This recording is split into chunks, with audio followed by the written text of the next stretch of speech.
Hey there, Drowsy Historian here. Tonight, you're a servant, imported, ignored, and quietly disappearing into the cracks of colonial Singapore. You don't own shoes, you don't ask questions.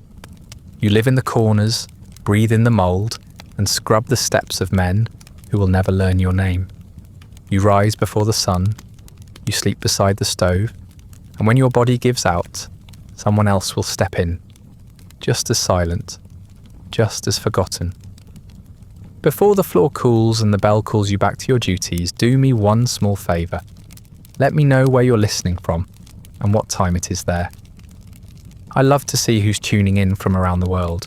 If you'd like early access to more of these slow, quiet descents into overlooked corners of history, ad-free audio of the episodes, or just want to support the show, you'll find the Patreon link in the description. But for now, lie back, get comfortable. Let's begin. The ship that brings you to Singapore isn't a vessel so much as a floating pit. The hold is low, the walls sweat, and the men are packed so close their ribs touch when they breathe. Some are older, some barely boys. A few, like you, still have traces of ash behind their ears or red threads around their wrists. Rituals that meant something once, back when you had some idea of who you were. The scent of sandalwood fades quickly. The stink of mildew and diarrhea does not. You didn't board willingly. Few did. A man promised wages, food and work. Said you'd be able to send money home. Said it's better than the fields, better than debt, better than shame. What he didn't mention was the rope, or the hunger, or the boy who died on the third day, curled up beside you, eyes open to the dark. When the hatch opens, it isn't freedom that greets you. It's light, blinding, angry light, and a slap of wet air that coats your lungs. Singapore doesn't shimmer like a land of opportunity. It pulses. The docks throb with noise, shouts in too many languages, the clang of metal, the snap of flags, and the birds, always the birds, screaming into the white sky. You blink hard against the brightness, unsure whether you're standing or swaying. The man behind you pushes and suddenly you're moving.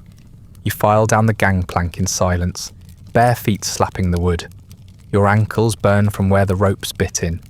The air stinks of fish, coal, sweat and sugar left too long in the sun.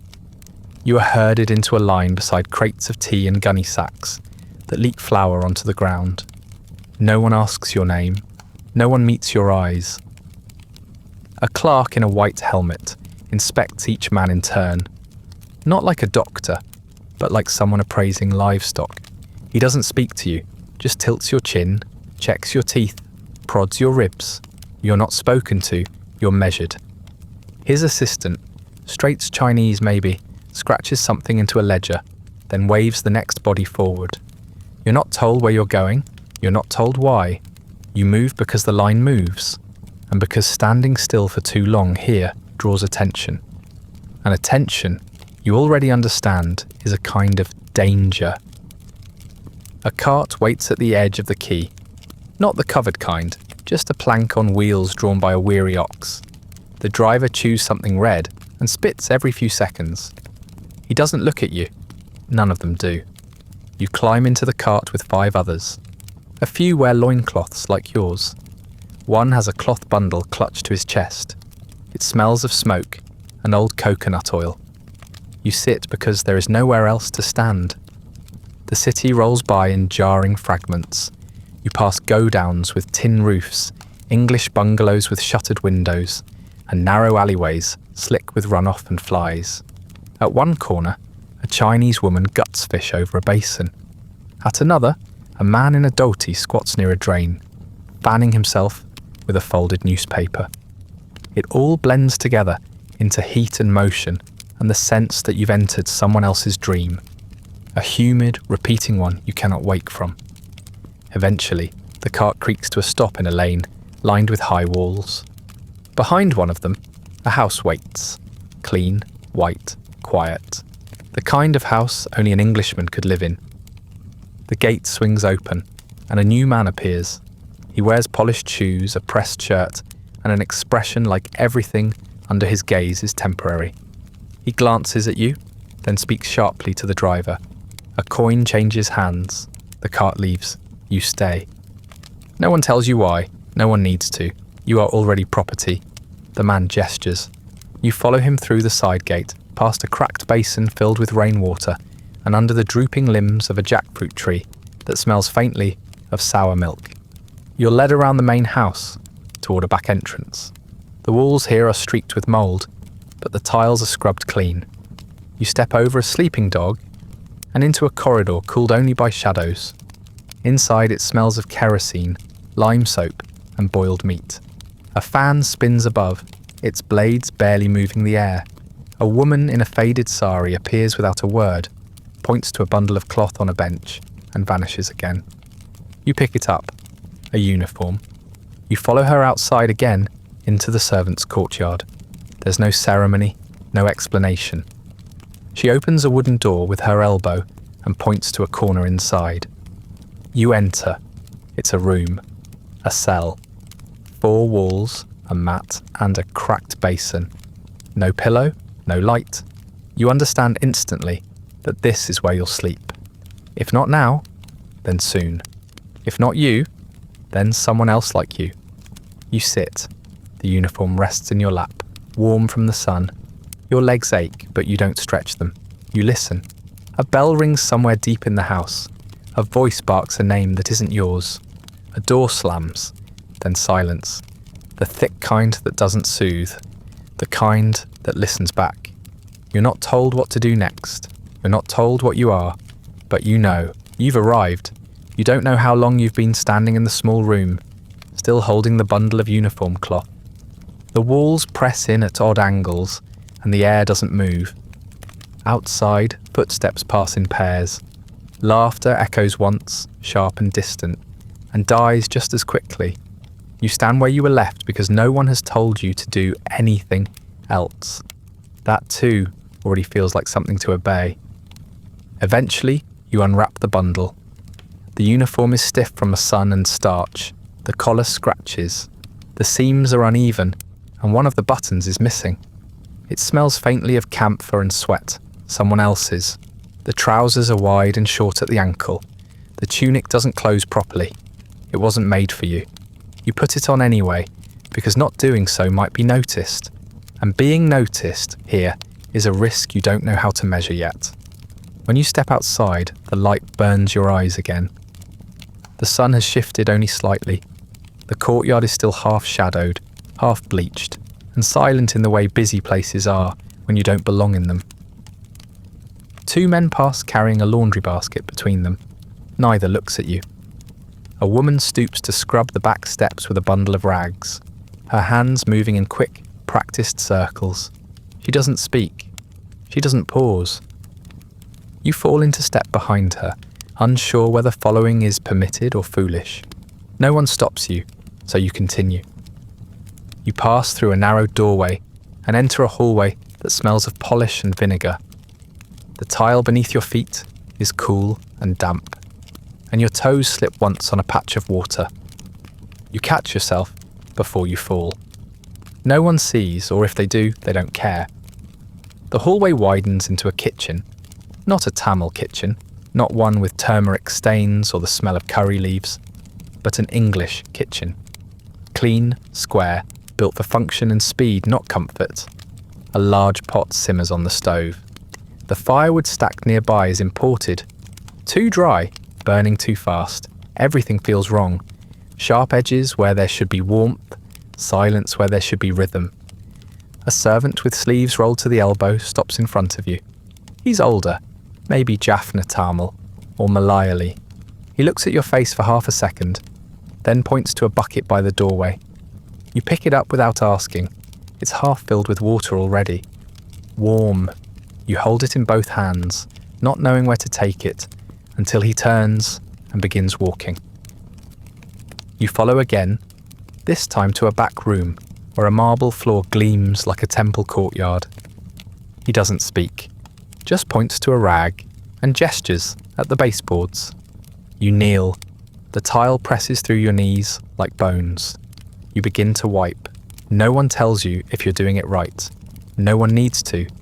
You'll find out if it's wrong.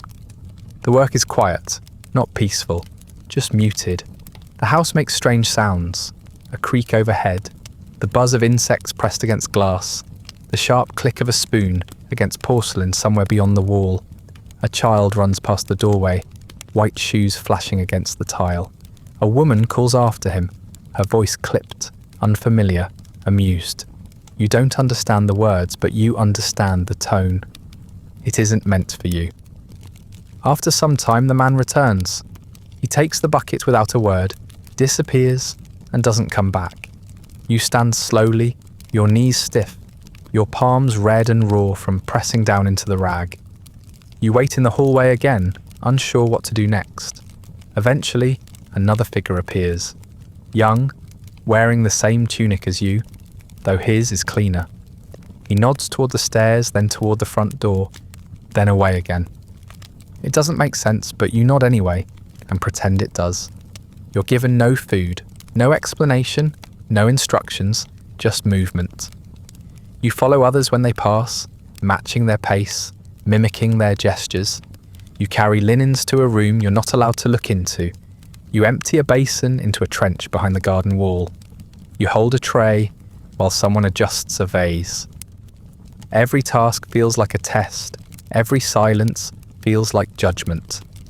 The compound is larger than it first appeared. Rooms open into rooms, none of them marked. Some doors are always closed, others open at odd intervals and reveal brief surreal glimpses. A table covered in silverware, a British woman dabbing her neck with a cloth, a pale foot dangling from a chaise longue. You don't look long enough to be caught staring. You keep your head down and your hands at your sides. That seems safest. By late afternoon, your legs shake from standing. Your stomach aches, not sharp, just hollow. The kind of hunger that doesn't complain, just settles in. You pass a corridor where other servants squat near the wall, eating with their fingers from metal bowls. No one offers you a place. You don't ask. You're not sure yet if you're even counted among them. You move on.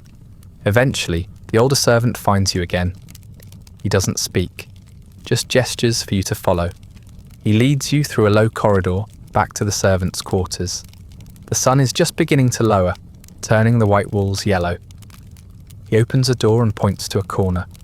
A rolled mat lies there, beside a cracked ceramic bowl and a bundle of old cloth. This, you understand, is where you sleep. You nod, but he's already walking away. You close the door behind you and sit. The mat is thin. The floor is harder than it looks. You stretch your legs carefully. Your body already feels used, not from one day of labour, but from the weight of knowing how many more days will follow. Outside the window, you hear birds, one sharp whistle, a chorus in reply, then silence again. Not the good kind, the kind that makes you feel very far from anywhere you've ever belonged. You lie back, careful not to let your elbows bruise against the floor. The tunic clings to your skin. The air still smells of mildew and dust. You close your eyes and try not to think of home. Not because you've forgotten it, but because remembering hurts more than forgetting. Your first day is over, and already you are sore. You wake before the bell. Not because you mean to, your body simply doesn't know what sleep is anymore. It rests the way animals do, tense and shallow, ready to move before being told. The air in the room is already warm, and your skin sticks to the mat beneath you. When you sit up, your spine cracks once loudly. You wince, but no one hears it but you. Outside, the courtyard is still shadowed. A thin mist clings to the ground like wet cloth. The older servants are already moving, silent as always. One of them glances at you, then away. Another pours water from a clay jug into a tin basin and begins to wash. You do the same, even though the water is cold and stings where your skin is cracked. You scrub quickly, not to feel clean, but to avoid drawing attention. Your uniform is still damp from yesterday's sweat.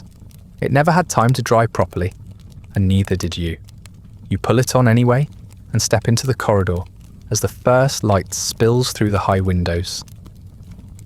Somewhere, In another part of the house, a bell rings once, thin, metallic, decisive. You don't know what it means yet, but the others react, and so you follow their lead. Your first task is hauling water from the pump. The buckets are heavy even when half filled, and the handles bite into your palms. The pump itself is rusted, slow, and loud. It complains more than you do. You carry the buckets in pairs, one on each side, trying to keep your balance on the slick tiles. You're not told where to take them. You guess. One is for the laundry stove, another for the upstairs bath. A third sits untouched outside the kitchen until someone kicks it over and tells you, in a mix of Tamil and something harsher, that it was in the wrong place. You move to scrubbing floors next, a hallway, then a veranda, then a stairwell with narrow corners that trap the dirt like secrets. You're given a rag and a tin of cloudy soap. The soap smells faintly of lime, but the smell doesn't last long. The rag leaves streaks when the tile dries too quickly, and you're scolded before you realise the problem. You nod, apologise in the wrong language, and redo the entire section on your hands and knees. The work is endless. You wash linens until your fingers prune and the skin under your nails turns white. You sweep courtyards where dry leaves fall faster than you can gather them. You chop vegetables that you will never taste, bitter gourd, onions, a heap of potatoes that smell faintly spoiled.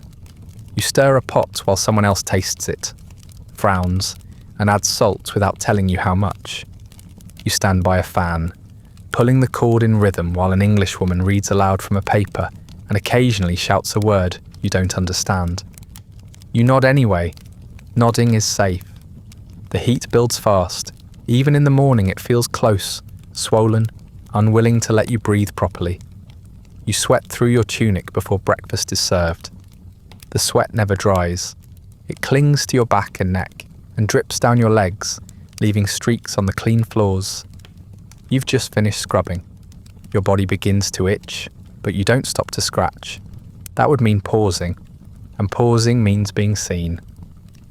No one tells you when you can eat. There's no schedule for people like you. You hover near the kitchen wall until someone tosses you a scrap from a banana leaf. Cold rice, half a piece of fried dough, a watery lentil mash that leaks between your fingers.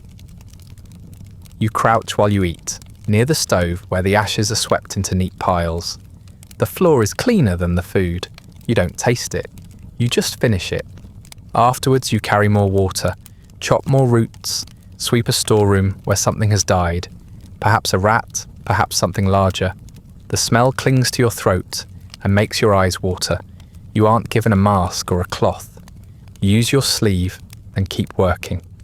The storeroom is dark and full of corners that never quite empty out. You step on something soft and step back quickly, but no one explains what it was. You don't ask.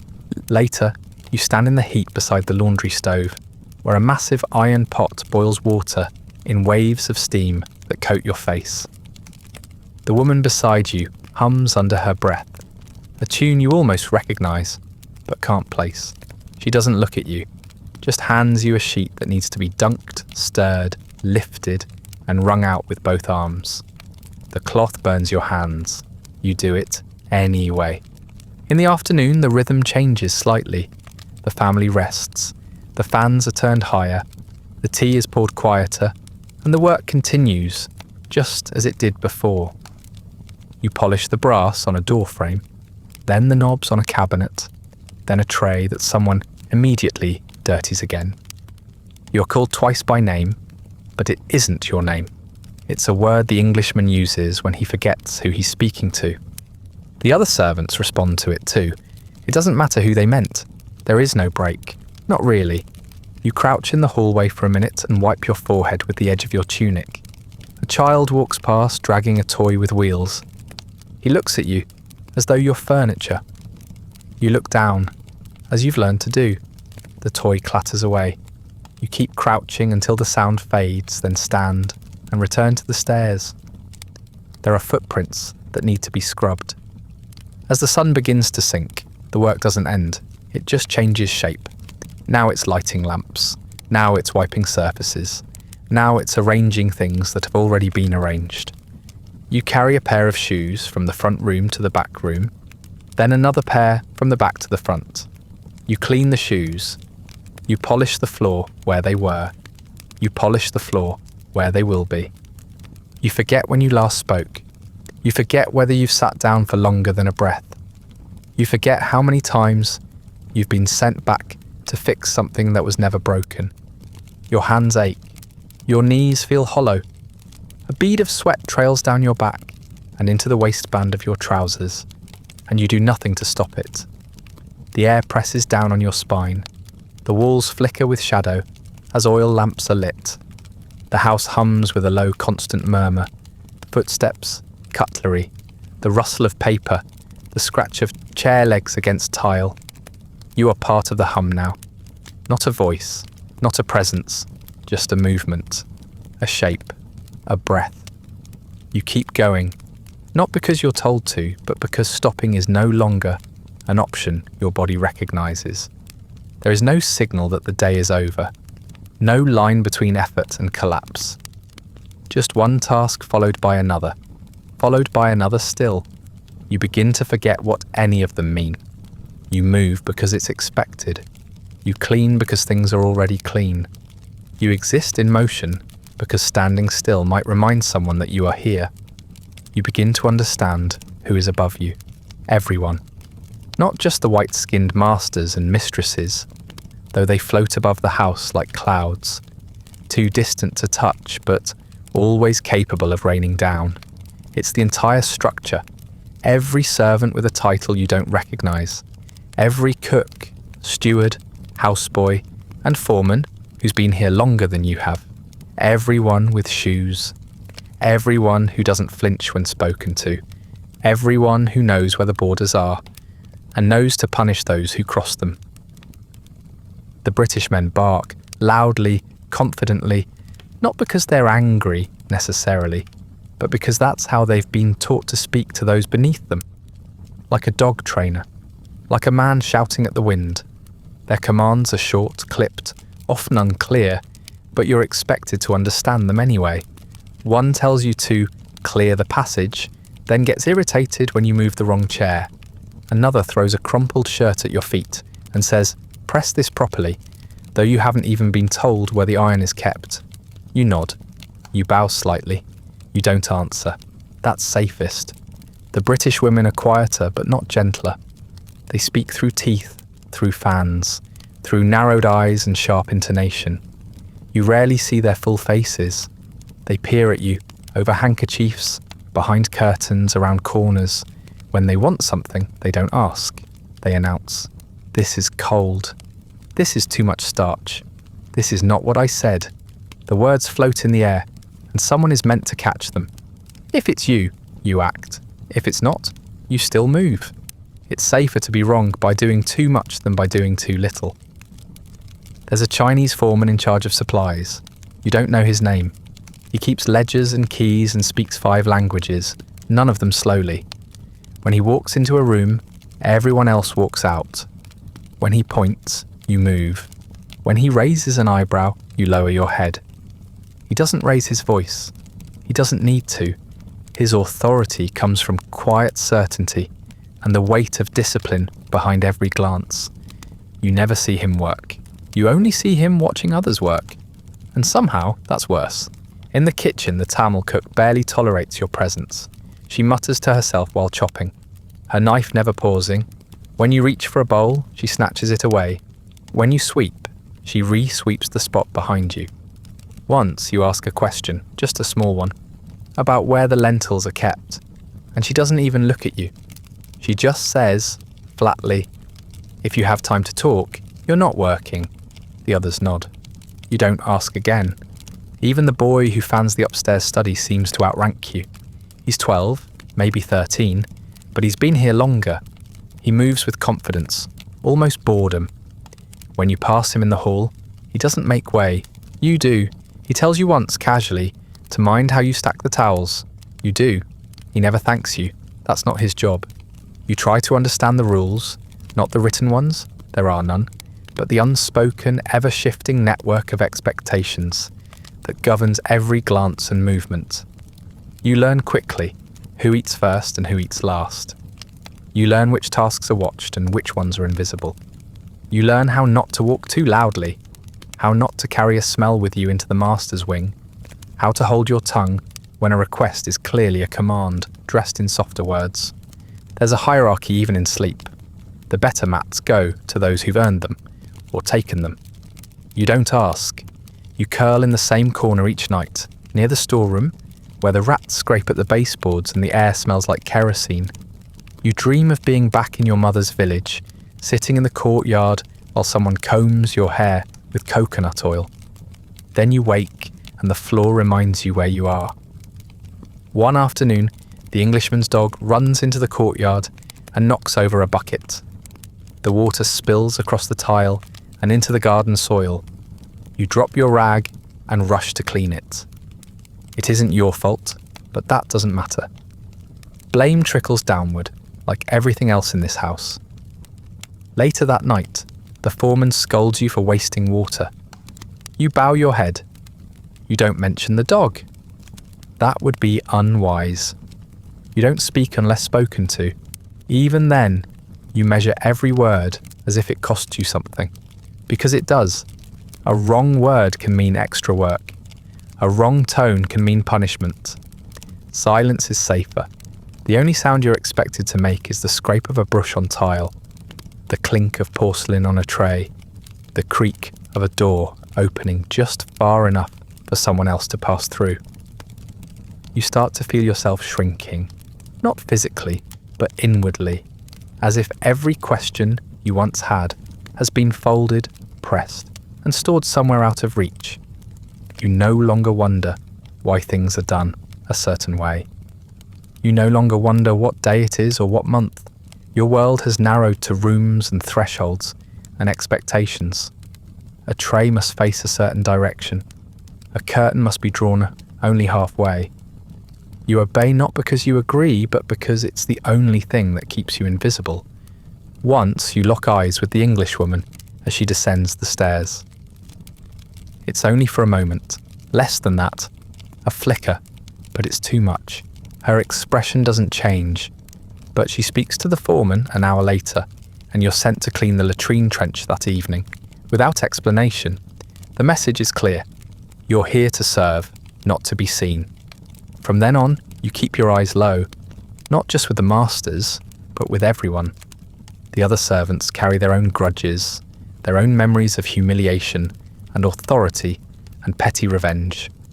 You don't want to give anyone an excuse. You walk with your shoulders slightly forward. You stand slightly off to the side. You listen more than you speak. You work more than you rest. And above all, you stop making eye contact with anyone. You begin trying to understand the languages spoken by the others. That seems like the natural thing to do. You listen carefully to the sounds around you, hoping for patterns, for anchors. You grew up speaking Tamil, and at first that feels like it might be enough.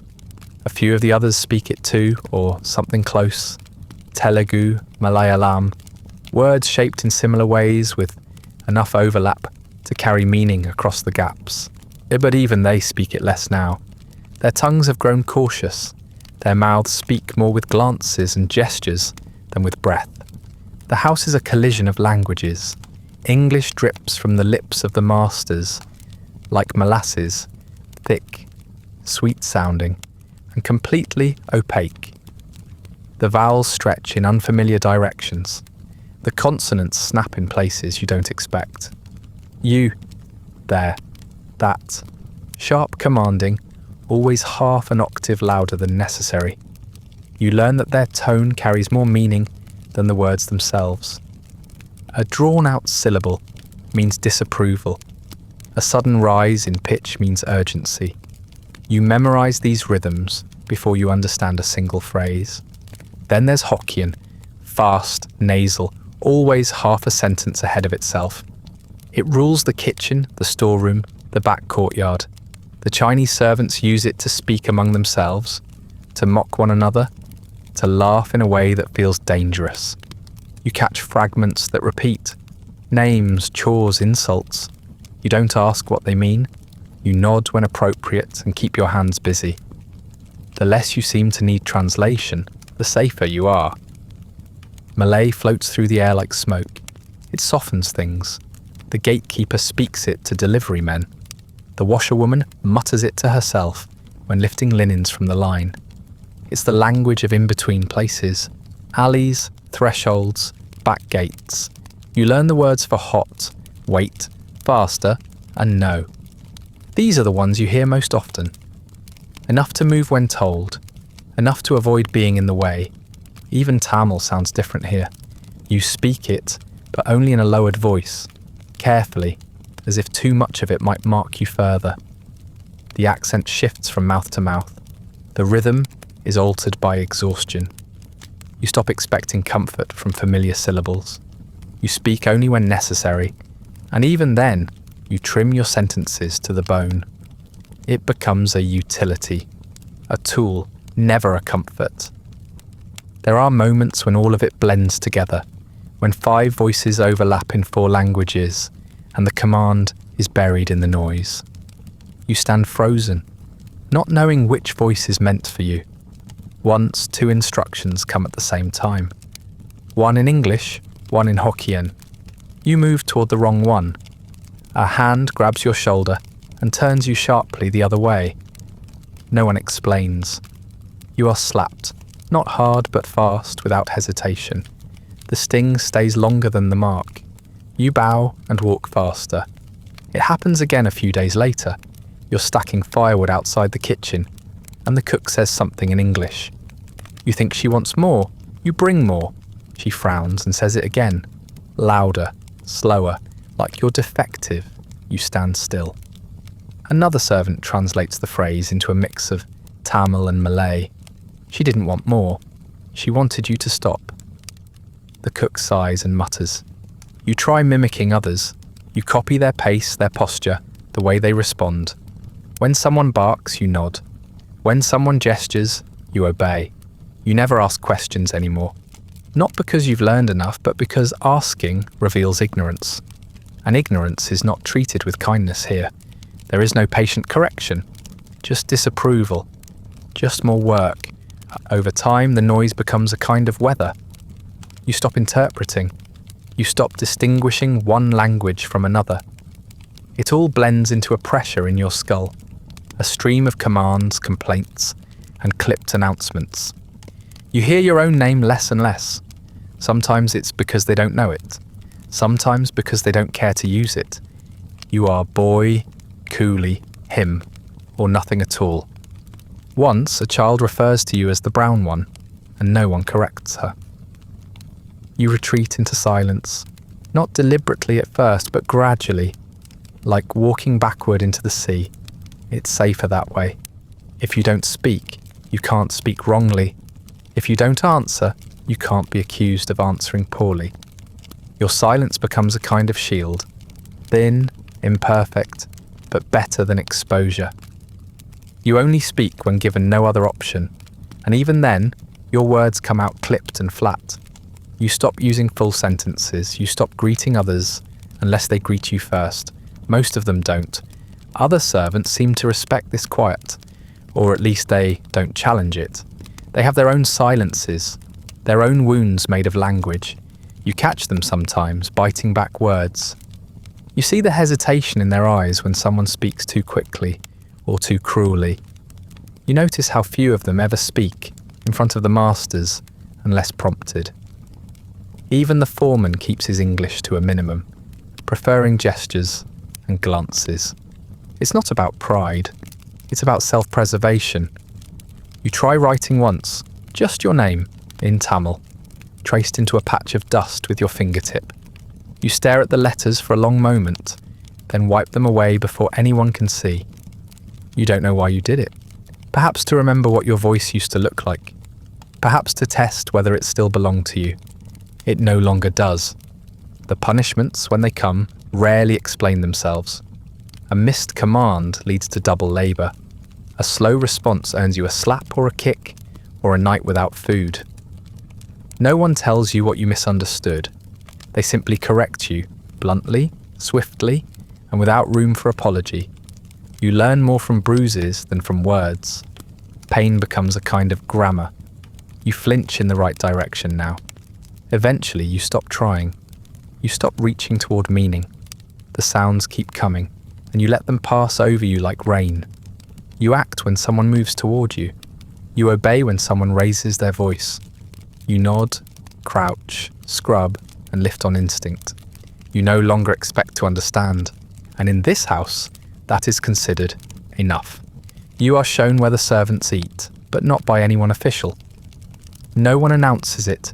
No one leads you there with kindness or formality. You simply follow the smell of starch and smoke one evening, and find the others crouched near the back steps, already halfway through their meal. They do not speak to you. One glances up, gestures to an empty corner with his chin, then returns to his rice. There is no table, no bench, just a low brick ledge, slick with years of grease and rain. You sit carefully, your legs already stiff from work, your stomach hollow and complaining. A tin plate is passed to you with a slop of cold rice and something brown. Vegetables maybe, or yesterday's meat. It smells faintly fermented, but you eat it anyway. There are no spices, no tamarind, no curry leaf, just salt, oil, and heat that has long since faded. Sometimes, if you're lucky, there's dried fish, tiny twisted things that crunch between your teeth and leave your mouth dry. Other times, you get only what others couldn't finish, skin from the underside of a boiled yam, the cracked edges of bread that was left out too long. Once you're handed a half-rotten banana. You eat it, peel and all. No one comments. Everyone has done the same at some point. The food isn't portioned by hunger, it's portioned by place. The senior servants eat first and take more. Those closest to the kitchen have better access, quicker hands, sharper elbows. You eat last unless someone forgets you entirely. Once you arrive to find nothing left but a pot scraped clean and a scattering of rice stuck to the rim. You scoop it up with your fingers and lick your palm, then return to work without a word. Water is taken from a bucket near the stove, dipped with a shared cup that no one cleans. The taste depends on the day, sometimes metallic, sometimes sweet with rot, sometimes tinged with ash from the firewood. You drink because there is nothing else. Clean water is for the family. Boiled water is for guests. Leftover water is for you. You eat quickly, not out of eagerness, but necessity. Lingering means less for someone else, and lingering too long might be mistaken for rest. Your hands move faster than your jaw. You barely chew. The food goes down heavy, like guilt. There is no pleasure in eating, only relief, only the brief absence of hunger. And then you sleep. Or something like it. Your bed is a mat near the kitchen fire, though it's often damp and always smells of smoke and grease. Sometimes, when the kitchen is too hot, or the floor is too crowded, you lie on a patch of boards, behind the storeroom. Rats move through the rafters above. Mosquitoes hum at your ears. Your body doesn't stretch fully anymore. You curl by instinct, like a child hiding from a blow. The mat is thin enough that you feel the floor beneath you. Your shoulders ache before you close your eyes. Your back protests every position. You wrap your arms around yourself, not for warmth, but to keep your hands from twitching open, still reaching for trays, buckets, or rags. You sleep in the clothes you worked in. There is no time or privacy to change. Sometimes you wake up gasping, unsure whether it was a dream or just your own body panicking. You hear footsteps outside and mistake them for a call. You sit up too quickly, knock your head against the shelf, and realize it's still night. Or not. The hours blur when there are no clocks, no routine except exhaustion. Dreams come, but they don't soothe. Most nights you dream of movement, walking, lifting, crouching. You dream of repeating a task over and over, unable to get it right. In the dream, the bucket spills, the plate breaks, the stain won't lift. No one shouts, but the silence is worse. Sometimes, though, you dream of home. Not a full memory, just a sliver. A glimpse of a courtyard, a voice calling your name, the feel of earth beneath your feet instead of tile. You wake with your chest aching. You wish it had been the bucket dream instead. There are no personal belongings, no pillow, no spare cloth for warmth. If you're cold, you shiver. If you're hot, you sweat. If you're sick, you lie still and hope no one notices. Once a servant 3 mats down begins coughing in the night. The sound is wet, relentless. By morning, he's gone. No one says where. His mat is taken by someone else that evening.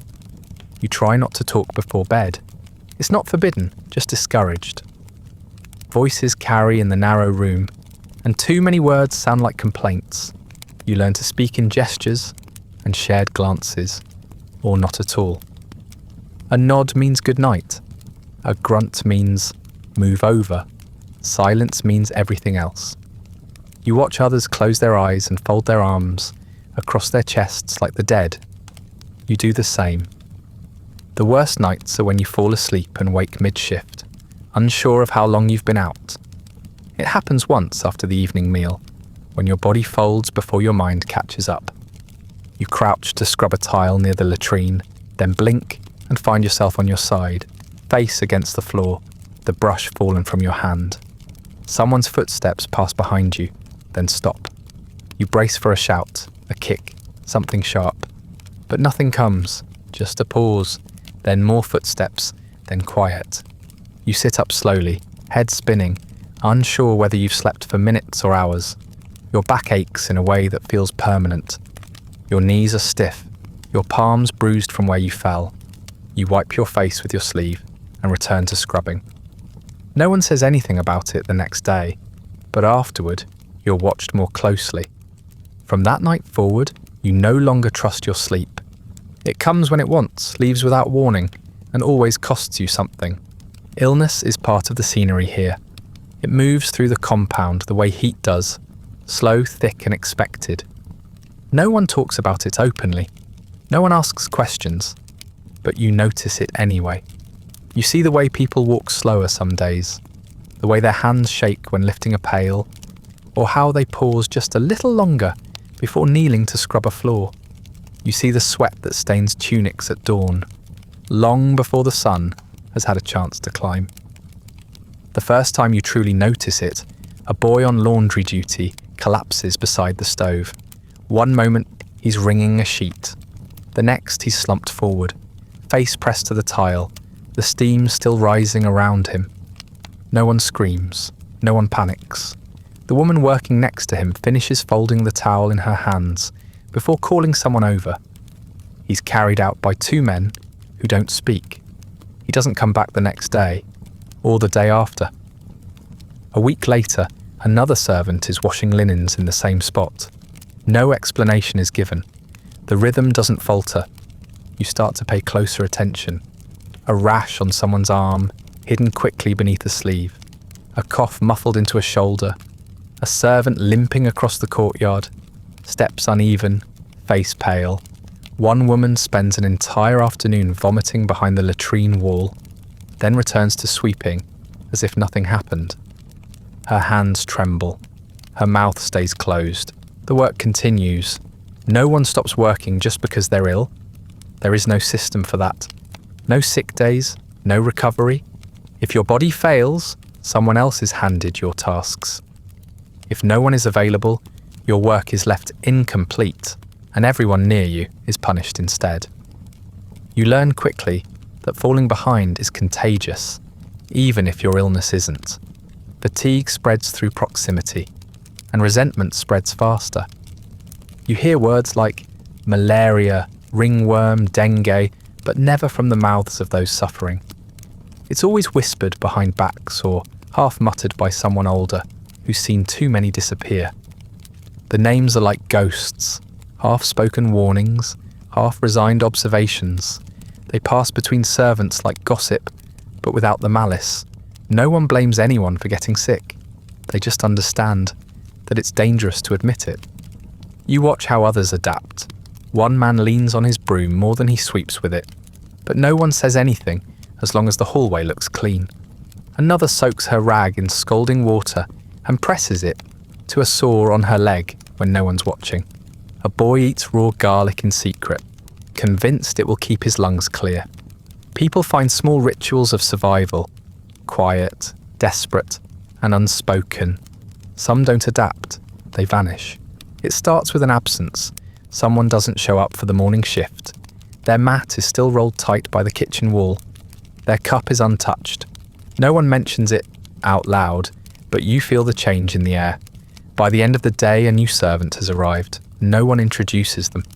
They're simply folded into the pattern like a patch in a threadbare cloth. You forget the old name quickly. The new one barely registers. The heat doesn't help. It presses down on everyone, thick and unmoving. The fans inside the house are reserved for the family. Out here, the air hangs like wet linen. You see people falter, not just from sickness, but from exhaustion. It builds slowly. A dropped plate, a missed command, a step taken too late. There's always someone watching, waiting to correct the mistake. The punishments aren't always violent. Sometimes they're quieter than that. A smaller portion at dinner, a cleaning task reassigned in full sun, a warning look from the foreman that means you're being noticed, and not in the good way. And sometimes, yes, there are slaps, a boot, a cane, but more often it's silence, a kind of passive erasure. People shrink into themselves when they're struggling, as if drawing less attention might buy them more time. You don't escape it entirely. Your back aches more with each passing day. A rash blooms briefly under your waistband before fading. Your appetite weakens some afternoons, and you don't know if it's the heat or something deeper, but you keep moving. You keep lifting, scrubbing, bowing. You drink whatever water is left at the bottom of the shared pail and tell yourself it's clean enough. You learn to live just below the threshold of collapse. The others rarely speak of what they feel. When someone asks, "Are you well?" it's not a question, it's a prompt. The correct answer is always yes. One night, a girl collapses on the path between the quarters and the well. She hits the dirt hard, a bucket still clutched in her hand. A servant nudges her foot. She doesn't move. Another hauls her to her feet by the arm and half carries her out of sight. The next morning, you see her again, shoulders hunched, dragging her sandals behind her. She doesn't speak. You stop expecting recovery. What people call getting better here usually just means learning to hide the symptoms. A servant who couldn't stand last week is now mopping floors. A boy who couldn't speak yesterday is hauling water without complaint. No one asks how, no one celebrates the return. It's not relief, it's just survival. Eventually, you come to understand that illness isn't an interruption here. It's a constant, a background condition, like the mold on the walls or the taste of smoke in your mouth. No one plans for it. No one prepares. You endure until you can't. And when you can't, someone else has handed your broom. You overhear them speak. Not often, not clearly. Just enough. Enough to know you are never meant to be part of the conversation.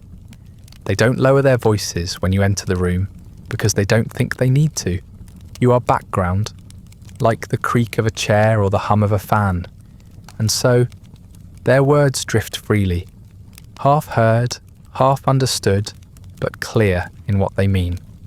You don't follow everything they say. Their English is too fast, too clipped, layered with words you were never taught. But tone does most of the work. You know what disapproval sounds like, what dismissal feels like when it's dressed in amusement. You recognize the rhythm of complaint, the practiced sharpness of someone trying not to seem cruel while still being unkind. You pick up fragments, repeated phrases, the names of tasks and bodies and things that aren't quite human. They talk about the help, about people like you, about the dark ones, these boys, that girl, whoever's in charge of the laundry now. They say it casually, like they're commenting on a puddle or a rusted hinge. One guest laughs and calls the kitchen workers little brown ants. Another says, "They never last long in this weather, do they?" No one corrects him. The comment is not considered offensive. It's considered ordinary. Sometimes they speak slower when giving orders, thinking it helps. You there, bucket. No, not that. Use the proper cloth. Take it back. I said clean. You don't always understand the grammar, but the message is never unclear. Their voices rise when irritated, fall when condescending. You begin to map tone to outcome. You learn when to nod, when to back away, when to freeze. The masters never ask where you're from, never what your name means or whether you miss the people you left behind. You exist because they expect you to. You're not a person in their eyes. You're part of the service, a function, a fixture, something that shows up when needed and disappears when dismissed. You see it in how they refer to you, never directly, rarely by name, always in the third person, often with a gesture or a sigh. He can deal with it. Have her carry it. Just find someone. You've learned that being spoken about is more common than being spoken to. You could be anyone, and someone else could just as easily be you. Once, as you sweep the veranda, a British woman waves vaguely in your direction and says, "This one's quiet, not like the last one." She doesn't know you're from Tamil Nadu, doesn't know your language, your caste, your age. She doesn't care. All she notices is your silence. That's what she values. She calls it obedience. What she means is invisibility. You're spoken of in the same tone used for weather complaints or cracked floor tiles. You are a bit slow, hard to train, better than most, depending on the day. If something goes wrong, the phrase is always the same. They never listen. They say it with a sigh, with the tired certainty of someone who believes the world would run smoothly if only the help would behave. Even their compliments are unsettling. This one's clever. That girl does what she's told. You can trust him with silver. They mean it as praise, but it doesn't sound like recognition. It sounds like inventory, like they're measuring value, not offering respect. You are judged not by who you are, but by how well you disappear into your duties. Sometimes you hear them talk about the colonies more broadly, not just the compound, the whole machine. They use words like civilize, uplift, improve, as if all of this, your labour, your hunger, your exhaustion, is part of a noble project. They talk about railways and shipping lanes, about trade and treaties, and the heavy burden of empire. They say it over wine, feet propped up, hands clean. They say it as if they're doing you a favour. One man, reading from a newspaper, mutters something about a riot. You catch only fragments. Dock workers, ungrateful, necessary force. He folds the paper and says, "You give them too much. They forget their place." Another agrees. You don't know who they're talking about. But you understand the message. Gratitude is expected. Resistance is proof of failure. Your role is to serve, quietly and forever. When a servant falls ill, they do not ask what happened. They say things like, "Another one down," or "Time to replace her." If someone disappears, the most you'll hear is, "Shame. He was decent enough." No inquiries, no concern. Just a brief pause before someone else picks up the tray, the rag, the broom. Continuity matters, not the person performing it. You find a discarded photograph behind a stack of crates, a boy in uniform, standing beside a hedge, back straight, face blank. You don't know him. You don't know how long ago the photo was taken, but his uniform is the same. The look in his eyes is familiar. You leave the photograph where it is. It feels like a warning more than a memory. Sometimes you wonder if they even remember your name. Some do. Some use it for convenience. Others call you by the name of someone who left months ago. You correct them once, then you stop. It doesn't matter. You are what they need you to be, not who you actually are. Correcting them feels like trying to remind a wall that you exist. They do not hate you.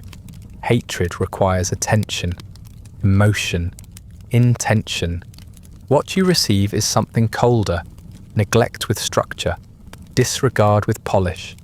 You are invisible, not because they cannot see you, but because seeing you would disrupt the image they've built of themselves. And the image is what matters. Once, while dusting the drawing room, you hear a man say, "They die so easily, don't they?" The woman beside him laughs gently and replies, "There's always another." You pause, just for a second. Your cloth hovers in mid-air. Then you keep moving. No one notices the pause. You don't expect them to. Later, while scrubbing the brass plate at the entrance, you picture yourself gone. Slipped, collapsed, removed. You imagine the space where your body used to stand, still shining with polish. The work would go on. The food would still be served. The bell would still ring. Someone else would take your mat. Nothing would change. It happens without warning. A shared glance, a quick smile, a flash of something not required by duty. You're crouched near the pump behind the kitchen, scrubbing the handle where it rusts at the joints. And another servant, someone you've barely spoken to, sets a banana beside you on the step. Not much of one, overripe, bruised, the skin already splitting at the seam. But he doesn't say anything, just walks away, carrying a basin balanced on his hip, already wiping his hands dry before he reaches the door. You don't eat it right away. You stare at it for a moment, then pick it up and eat it slowly, as if the act itself might break something. It's sweeter than you expect, the soft kind of sweet that tastes like something already halfway to spoiling, but you savour it anyway, not because it's good, but because it's given. You finish it before anyone sees. You don't thank him, you just nod the next time he passes, and he nods back. Some days it's a joke whispered under breath, in a language barely shared. A gesture mimicking the foreman's stiff walk. A muttered curse when a British child throws a toy into the laundry basin. A quick story about a kitchen rat with more confidence than the master himself. The laugh is never loud, just enough to tighten your stomach and loosen your face briefly. No one laughs long. The sound could carry. But in that instant, something returns. Something faint and human. Something you'd forgotten was allowed. Once, while hauling firewood up the narrow stairs to the attic storeroom, a girl you've seen but never spoken to grips your elbow when you stumble, just long enough to steady you. She doesn't speak. She doesn't wait. She releases your arm and continues up the stairs with her own bundle. Her touch leaves a warm mark on your skin, as if your body is surprised to be handled gently. You carry that warmth with you for the rest of the day, hidden in the fold of your sleeve. Sometimes it's just sound, a rhythm hummed during chores, a tune you almost recognise from childhood, changed slightly by time and the accent of another region. A soft voice in the early morning, singing under breath while chopping onions in the courtyard. You don't join in, you don't even look, but you listen as long as it lasts. It fades before the bell rings. But for that moment, the work feels less like punishment. You watch someone pour their water ration into another's cup. You watch a servant kneel beside an older man to help him re-wrap a bandage on his foot. You see a woman smooth another's hair with the edge of her sari. No one makes a display of kindness here. It arrives quickly, disappears quicker, and is never mentioned again. But it lingers in the memory. Not like hope exactly, more like proof that not everything has been stolen from you yet. There's a boy who works in the laundry with a scar down his jawline and a laugh that escapes when he forgets to hold it in. He sometimes tosses a damp rag at your head when no one's looking. Once he whistles an imitation of the British mistress's voice so accurately that two other servants double over behind the door. For a full minute, the air fills with something close to joy. Not safety, not freedom, just the brief weightlessness of laughter that isn't aimed downward.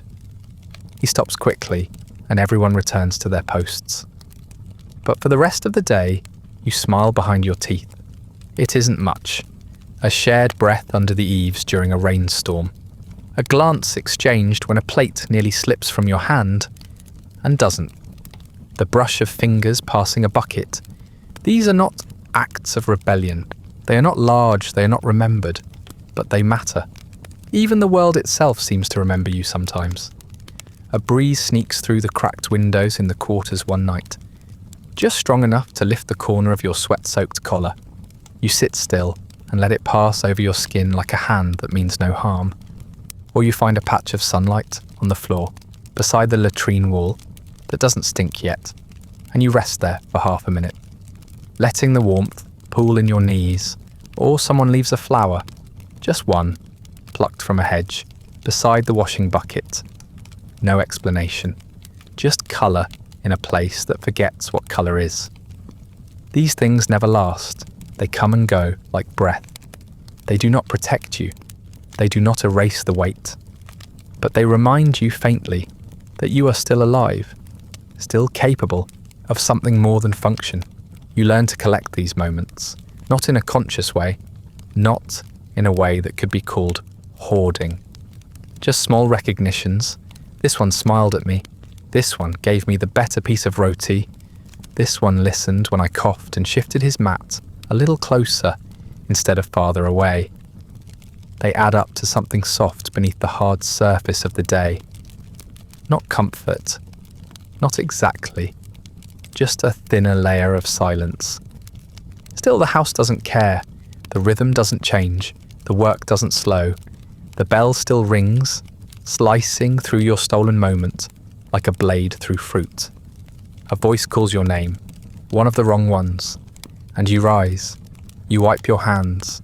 You step back into place. One day, someone breaks a vase. It shatters in the hallway, between the study and the veranda, just after the midday bell. You don't see it happen. You only hear the sound, the sharp, unmistakable collapse of something expensive hitting tile, and then the silence that follows, heavier than the noise itself. Within minutes, you're all lined up in the courtyard. Every servant, barefoot, heads bowed, arms behind backs. The vase belonged to the mistress's mother, or perhaps her grandmother. That part isn't clear.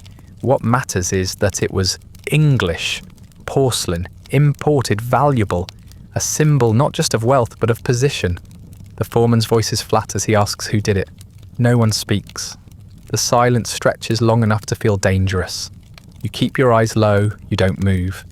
The foreman begins moving down the line, slowly, hands behind his back. He pauses in front of each person, waiting for someone to crack. He doesn't shout. He doesn't raise a stick. That comes later. For now, he lets the weight of silence do the work. When he stops in front of you, your breath stills. You expect to be slapped anyway. But he moves on. Eventually someone speaks. A boy from the kitchen, young, clumsy, maybe new. His voice barely carries. He says he bumped the table while carrying a tray. He bows low as he speaks. He keeps repeating the word, sorry. The foreman nods. The line is dismissed. No one says thank you. That night the boy is gone. No one explains where he went. No one says if he was sent away, dismissed, punished elsewhere. His mat is already rolled and stored by the time you return from your final chores. In his place lies another bundle. Another name you haven't heard yet. The new boy arrives the following morning, quiet and thin, and already flinching at sudden sounds. You learn what accountability means here. It is not a question of fault, but of position. It is never the master's son who is scolded for muddying the floor. It is the servant who failed to wipe it fast enough. If a curtain is torn, the tailor is blamed. If a shoe is misplaced, it's the servant who polished it last. If a child is bitten by a dog, it is your fault for not watching, even if you weren't assigned to watch. The punishments vary. A sharp slap across the cheek, a kick to the side, a day without food, a night spent standing. Sometimes it's worse, forced kneeling in the heat, lashes from the edge of a belt, soap rubbed into a mouth that spoke out of turn. None of it is formal. There are no rules, just the foreman's mood, the master's threshold, the unpredictability of being visible at the wrong time. You learn quickly that the worst punishment is not always physical. It's public shame, being singled out in front of the others, being made to explain yourself in a language you barely speak, being made to repeat a mistake as others watch, being told to kneel for hours, not because it corrects anything, but because it reminds everyone else what happens when the work isn't done well enough, fast enough, quietly enough. You see it in the others too. The way they move with a caution that goes beyond fatigue. The way they stiffen when a voice rises. The way they glance sideways when someone drops a plate. Every servant here is trained by watching someone else suffer.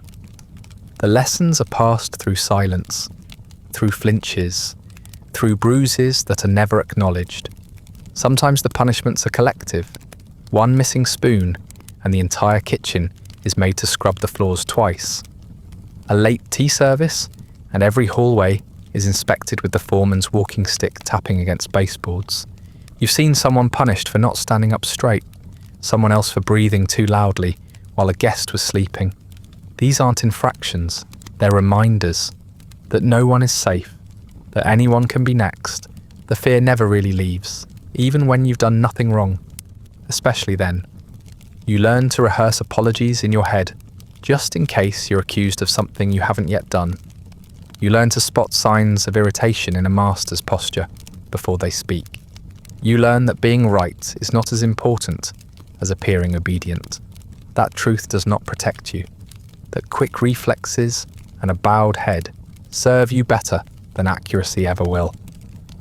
One afternoon, the fan breaks in the study. The master blames the servant on duty, though he wasn't the last to handle it. The fan had been spluttering for weeks. Everyone knew it, but none of that matters. The servant is ordered to kneel in the courtyard until further notice. The sun is high. The bricks are hot.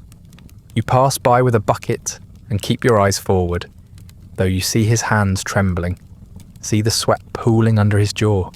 He remains there until sunset. He returns to work the next day, with cracked lips and a stitched cut behind one ear. No one asks what happened. You try not to dwell on these things, not because they don't matter, but because thinking too long makes you slower, makes you hesitate, makes you visible. You keep your movement smooth, your voice low, your head down. You learn to anticipate anger before it lands. You learn that most of the punishments come not from cruelty, but from boredom, inconvenience, the slow itch of power needing to scratch itself. Sometimes someone tries to speak up.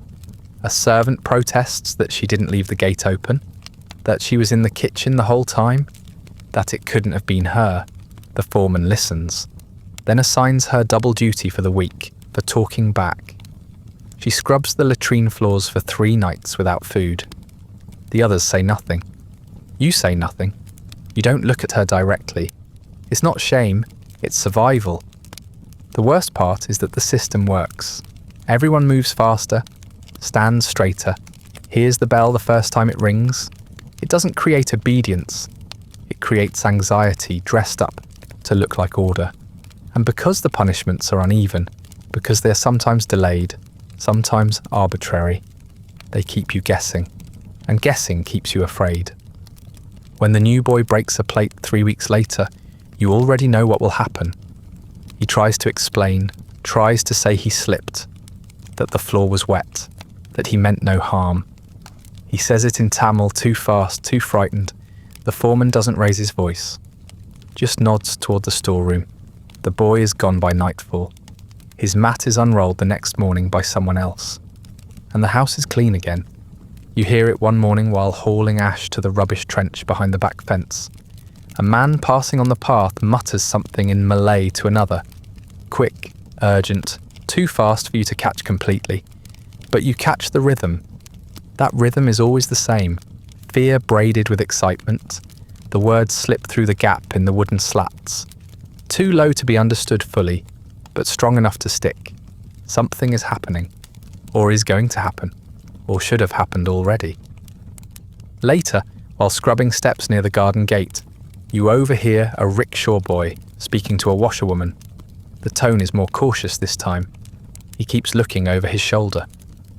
The word strike lands with weight, even though it's spoken softly. He says it like a secret. You stop moving for just a moment, long enough to feel the pause, but not long enough to draw attention. By the time you stand again, he's gone. and the washerwoman is humming like nothing was said. Over the next few days, you begin to notice other fragments. Men in the market speaking in lower voices, messages passed hand to hand with nothing written down, delivery workers taking longer to leave, exchanging glances instead of coin.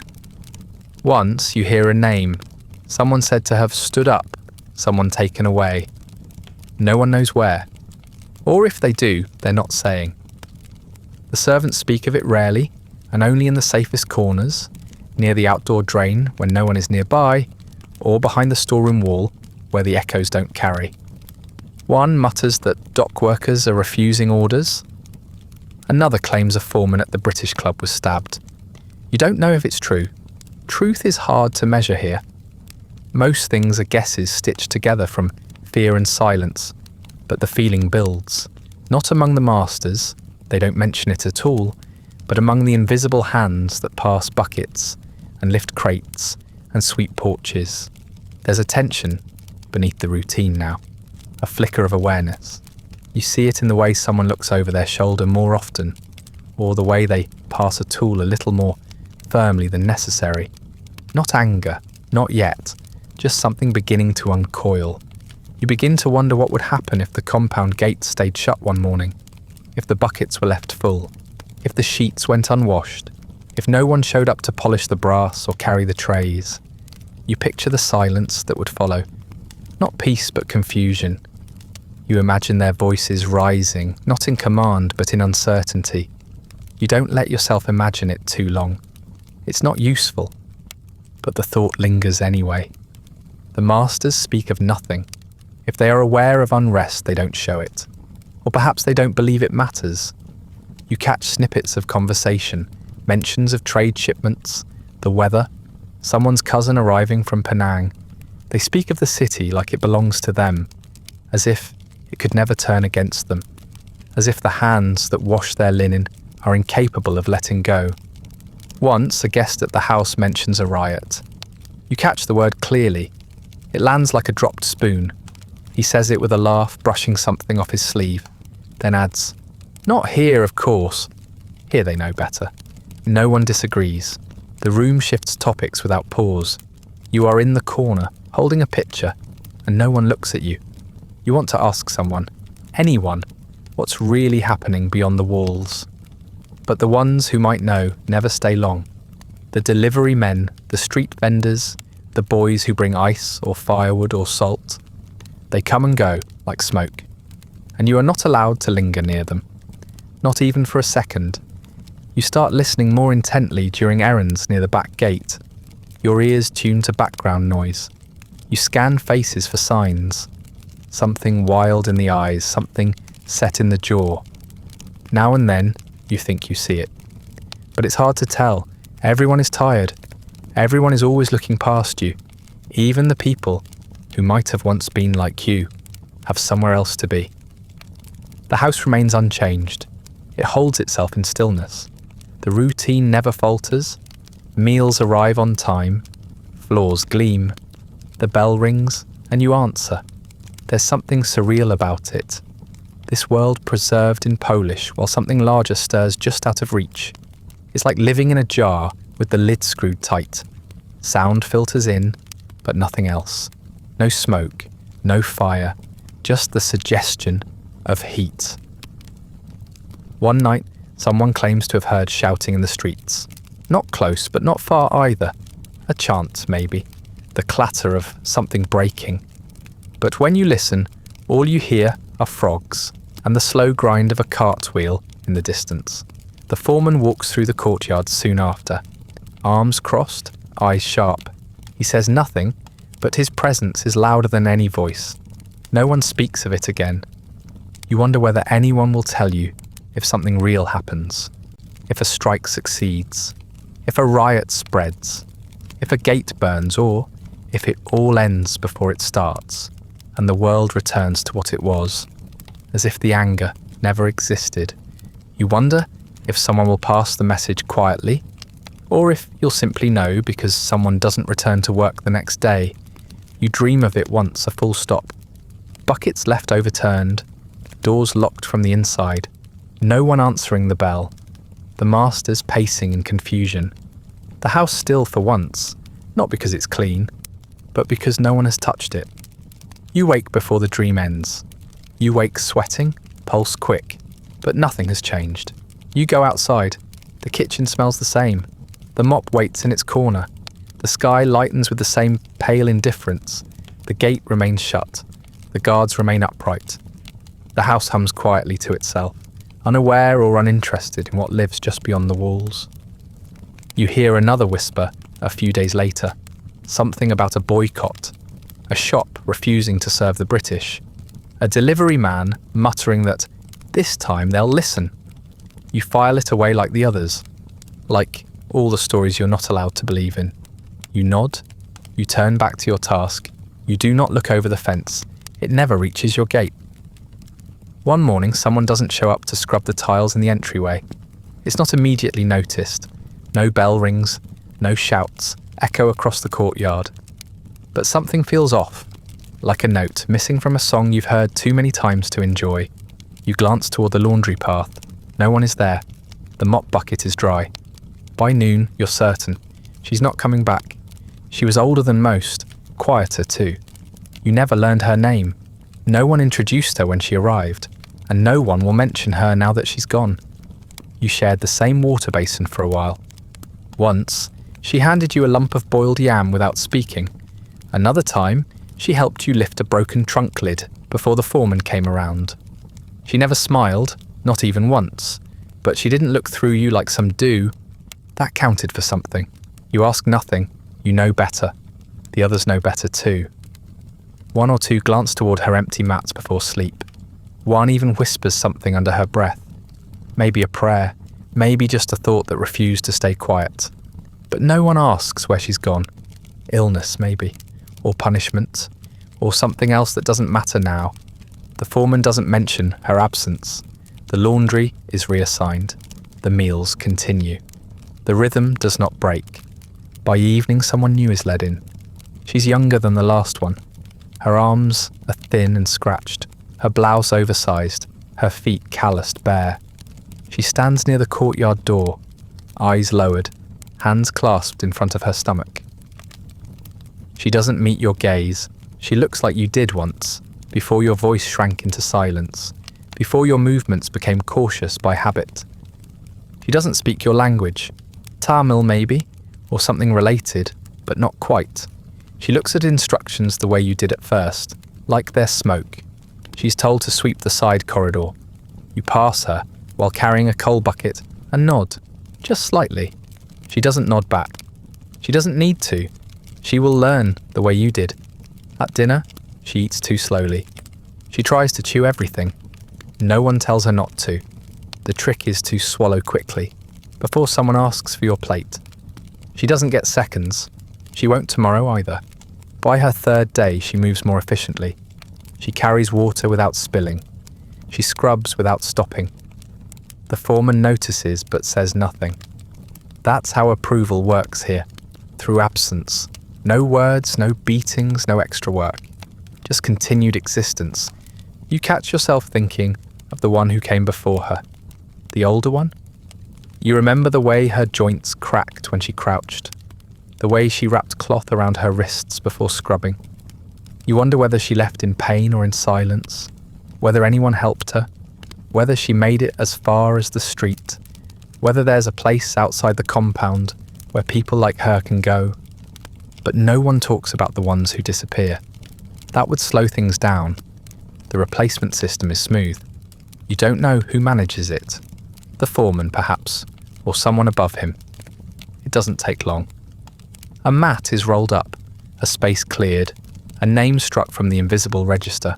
The next day, another body appears to fill the absence. They never arrive with luggage. No questions are asked. Sometimes the replacements are local, sometimes from the coast, sometimes even farther. Burma, India, Java. It doesn't matter. The tasks are the same. The training is the same. The silence is the same. You begin to notice a pattern in how the disappearances unfold. First comes the cough, then the stagger, then the missed chore, then the whisper of disobedience. And then the space that opens where a person used to be. It's never marked. There's no farewell. The only ceremony is the speed of replacement. Once a boy collapsed by the water trough. You were nearby, scrubbing a brass tray. He clutched his chest, gasped once, and fell sideways. No one screamed. The foreman came quickly, barked an order, and 2 older servants lifted him by the arms and dragged him behind the storeroom. You didn't see where they took him after that. The trough was scrubbed twice before anyone used it again. The next morning, the boy's name was not called. A new one was already being shown how to tie the apron strings properly. The older servants glanced once, then went back to folding linens. You learned not to stare, not to count the missing. The silence around it all is so complete that after a while, you begin to wonder if it really happened. If your memory invented the cough, the fall, the dragging limbs. But the rhythm tells you the truth. The rhythm doesn't lie, the rhythm always replaces. You catch a cold one week, not bad, just enough to ache in the joints and cloud your ears. You keep working. You don't limp. You don't cough when anyone can hear. You drink extra water in the night and breathe through your mouth, so the rattling doesn't carry. The fear isn't of the illness itself, it's of being noticed. The girl, newer still, starts coughing a few days later. Not hiding it, as well. She slows. The foreman watches. You consider saying something, but you don't. You can't. The moment passes, like they all do. She's gone the next week. Another girl arrives, shorter, fewer scratches. She doesn't speak your language either. Eventually, you stop keeping track. Not because it doesn't matter, but because it happens too often. Like the rain. Like the smell of bleach. Like the bell that rings when food is ready for someone else. You wonder what will happen when you vanish. Will anyone pause? Will someone take your bucket before it dries? Will the floor remember the shape of your steps? Probably not. The only lasting sign you ever existed might be the callus on the handle of a broom. Even that will smooth out eventually. You dream of leaving something behind, a scrap of cloth, a carved mark on the underside of a bench, a single word etched where no one looks. But you don't. There's no time. There's no safety in memory. Best not to linger. The new ones come, the old ones vanish, and the house, the compound, the empire, it all continues. It always does. One morning, the rhythm falters, not from absence, but from something closer. Slower, inside your limbs. A tightness in your chest, a weakness in your grip. A stumble that doesn't correct itself. And just like that, you stop wondering what happens when someone disappears. Because now, it's you. It starts with the weight. Not a single moment. Not a single injury. Just the slow compounding of mornings that never really end, meals that never really nourish, and tasks that never really finish. You're bent over the basin, wringing out a white sheet that will never be truly clean. When your arms stop listening, the weight shifts, your grip slips, your knees bend too far, then they don't bend at all. They fold. You land awkwardly, one hip cracking against the stone floor, water sloshing across your tunic. For a second you think you can stand again. You even reach for the basin's edge, but your hands don't close properly. Your legs don't feel attached. Your head swims, not like dizziness, but like drowning. You blink. You try again. The floor rises to meet you. Someone notices. Maybe. You hear a voice. Sharp, irritated, not alarmed. A shout, but not for help. For order. For movement. The sound of slippers smacking wet tile. Another bucket dropped. Another voice. Clipped and hurried, but not frightened. No one kneels. No one checks your breath. No one says your name, not even the wrong one. Someone steps over you. The tread is careful, but indifferent. Like stepping around a stain that hasn't yet dried. Time passes strangely on the floor. You try to sit up, but your spine has gone soft. Your skin feels 2 sizes too loose. You aren't sure whether you're sweating or if the water beneath you has simply soaked through. Everything smells like soap and iron. Your tongue tastes like boiled metal. You hear a fly buzz close to your ear. You don't flinch. Eventually, Hands grip your arms, not gently, not cruelly either, just efficiently. You're lifted by the wrists, your feet dragging behind you. Your heel knocks something, a crate, maybe a stone. It doesn't hurt, not really. You've slipped below pain now, below explanation, below presence. They drag you through the rear of the compound. Not the front path, not where the officers or the ladies might see. No one comments, no one watches. This isn't scandal. This isn't worth attention. This is just a problem being moved somewhere less inconvenient. The stones are uneven here. You feel each one through your ribs. The heat doesn't burn anymore. It sits on your skin like thick cloth. You blink against the sun. It blinks back, unbothered. You're left at the edge of the grounds, not past the gate, but not inside either. Where the boundary is blurred by weeds and waste. Where the servants sometimes go to retch unseen. Where the laundry water is dumped. Where things no longer useful tend to collect. They don't speak to you. They don't say whether help is coming.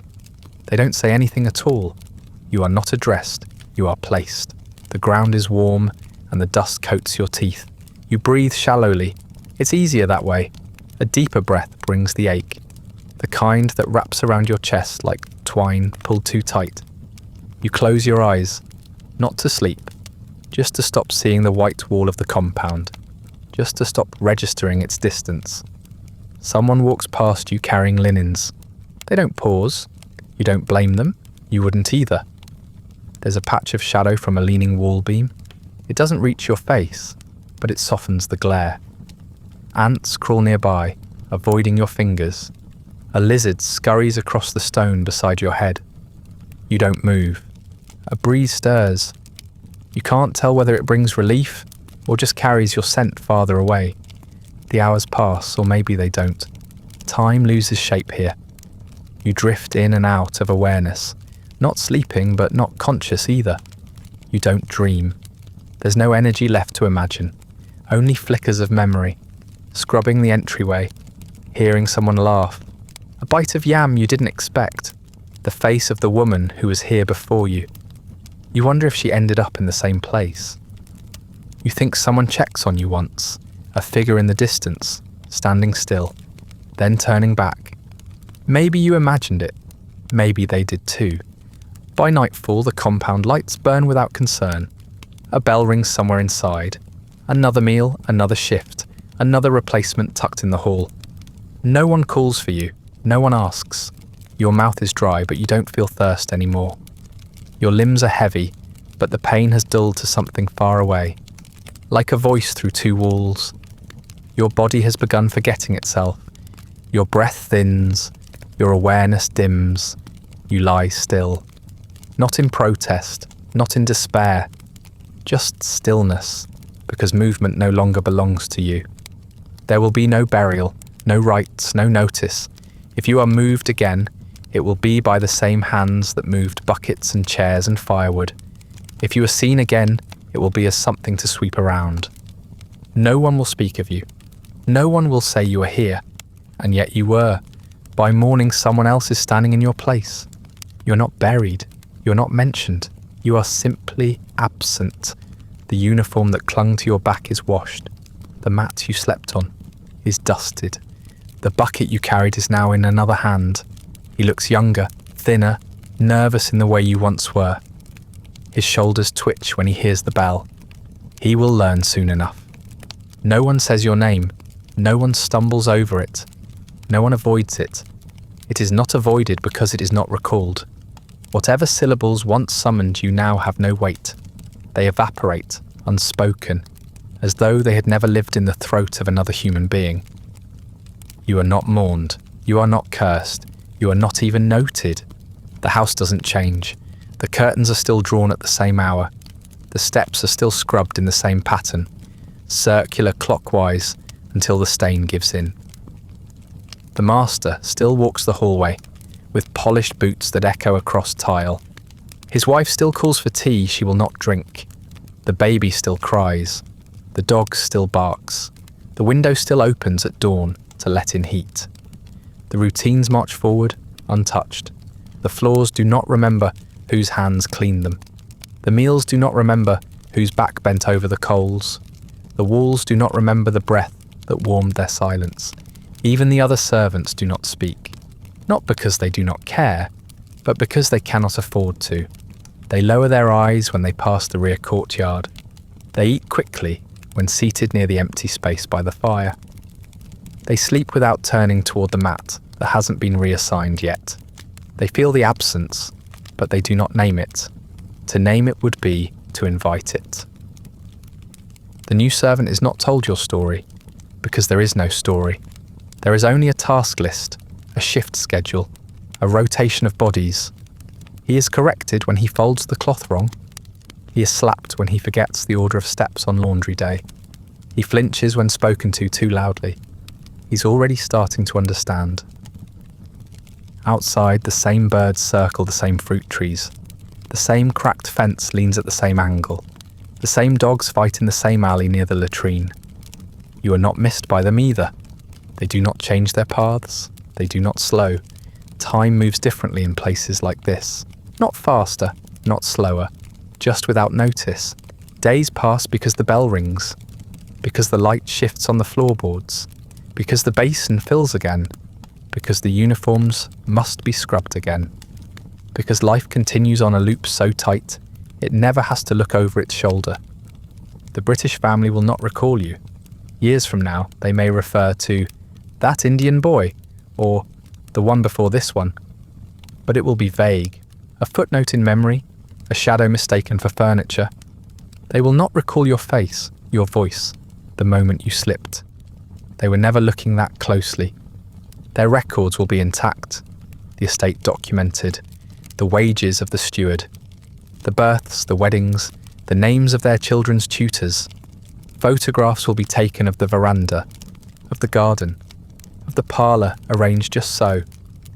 No one will point out the blurred figure in the corner, bent, carrying a tray, eyes downcast. History will remember the estate, its architecture, its economic contribution, its place in the growing empire. It will be spoken of in books, in lectures, in catalogues. There may even be praise for how orderly it was, how well run. No footnotes will list the number of servants it consumed. You are not written down, you are not carved, you are not etched, your name is not recorded, you are not traced through census or will, you are not mourned in ink. You are not remembered by the house, or the street, or the city. Not even the soil holds your shape. And yet, you were there. You stood at the basin, you scrubbed the uniform, you lifted the bucket, you held the heat in your lungs, you dragged your feet across a threshold you weren't allowed to pause on. You existed. Briefly, quietly, entirely, and now you're gone. That brings us to the end of tonight's slow, heat-soaked passage through a life meant to vanish. If you're still listening, thank you for bearing witness to someone who was never meant to be seen, whose story was folded into the laundry and swept out with the ash. If you'd like early access to more of these quiet, unflinching glimpses into history's discarded lives, ad-free audio of the episodes, or just want to support the show, you'll find a link to the Patreon in the description. Feel free to like, subscribe, or leave a comment with other forgotten corners of history you'd like to see covered. If you're listening on a podcast app, a rating or review helps others find their way to these stories. And special thanks to the supporters who make this show possible, including our chroniclers, Andrew S. and Amanda Lamke. Sleep well.